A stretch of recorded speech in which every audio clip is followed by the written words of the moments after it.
मैं बहुत बहुत दिल से शुक्रगुज़ार हूँ, सबको थैंक यू बोलना चाहूँगी कि मेरे जो मित्र लोग हैं, जो मेरे सपोर्टर्स हैं, जो मुझे इतना उन्होंने मुझे आशीर्वाद दिया, प्यार दिया और सपोर्ट दिया मेरे बुक लॉन्च में आके और सारी अच्छी बातें बोल के तो मैं उनको दिल से शुक्रिया बोलती हूँ। ये मुझे लगता है कि मेरे हिसाब से ये एक गिफ्ट था मेरे लिए और जब भी कोई मुश्किलें आती हैं हम लोग परेशान हो जाते हैं, लेकिन मुझे लगता है मुश्किलें आती हैं हमको कुछ सिखाने, कुछ बहुत ही अच्छा कुछ गिफ्ट दे के जाती हैं।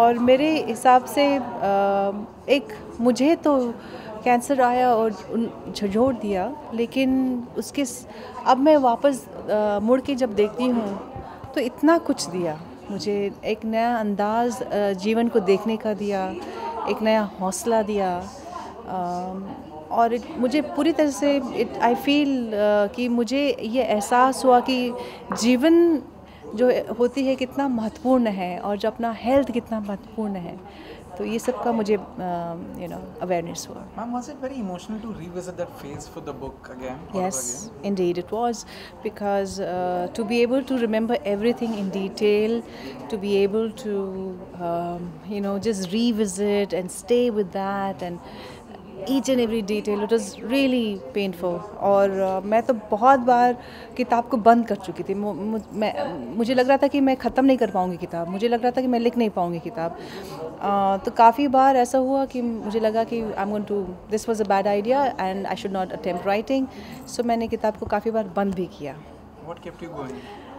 I guess I just wanted to tell the story and I wanted people to know and I wanted to encourage myself as well as other cancer patients who've been diagnosed, and that hope, that thing kept me going. Plus I had a great support system with my publisher Gurveen, जो आज she's so adorably, she has been part of this whole process. Gurveen जो मेरी publisher हैं, उन्होंने भी मुझे बहुत वो दिया, encouragement किया। I'm sure there is a way out, कि हौसला ना हारें। ये इन सब चीज़ों का ट्रीटमेंट होता है आजकल, हालांकि बहुत डरावनी चीज़ है, लेकिन फिर भी इसका कुछ ना कुछ अच्छा वो होता ही है, इलाज होता ही है। तो I'm sure he'll come out winner and I pray to God that he comes out winner. इसके अलावा बॉलीवुड में ये खबर अब नॉर्मल सी बन गई है, इसके पीछे क्या रीज़न मानती है? देखिए, बॉलीवुड के तो हमको पता चलता है क्योंकि सब सेलिब्रिटीज़ हैं, सबके बारे में पता चलता है।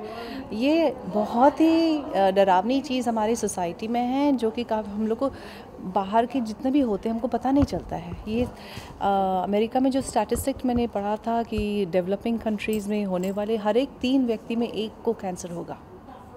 तो मतलब कि इसीलिए हमको कैंसर के बारे में पूरा अर्ली चेकअप कराना चाहिए, ताकि अगर डिटेक्ट अर्ली हो जाता है तो उसकी इलाज भी अच्छी तरह से हो सकता है। So early detection, so please be mindful of if your body is giving any sign and symptom, तो डरिए मत, लेकिन डॉक्टर के पास जाके अपना पूरा वो चेकअप करा लें। और एक हेल्दी लाइफस्टाइल अगर हम लोग रखते हैं, क्योंकि ये जो वातावरण इतना प्रदूषित हो चुका है और हमारे स्ट्रेस लेवल इतना ज़्यादा है, काम में कंपटीशन इतना ज़्यादा है, स्ट्रेस लेवल इतना हाई है, तो हम लोग बहुत भागते हमको ये भी एहसास नहीं होता कि शरीर हमारा थक गया है और हमको शायद आराम की ज़रूरत है, हमको शायद ब्रेक की ज़रूरत है।